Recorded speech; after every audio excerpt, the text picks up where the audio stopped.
Welcome to great Indian IAS institute of Chengalpattu.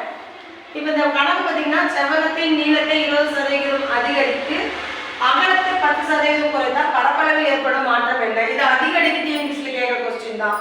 சரியா? இப்போ கொடுக்கப்பட்ட 20% எக்ஸ்னும் கொடுக்கப்பட்ட அகலத்தை குறைவா என்றதால 10% மைனஸ் 10 எடுத்துக்கணும். சரியா?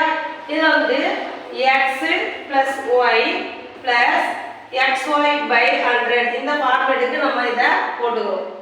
சரிங்களா?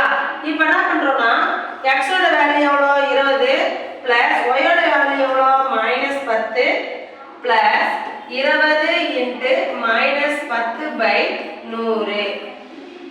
இப்போ ஒரு 0 எல்லாமே கேன்சல், இங்க -1. இப்போ 20 ல இருந்து 10 போச்சுனா மீதி 10.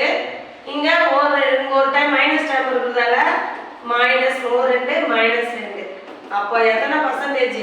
8% தான் இதுக்கு சரியான ஆன்சர். அப்ப பரப்பளவில் ஏற்படும் மாற்றம் எவ்வளவுனா 8% அதிகரிக்கும்.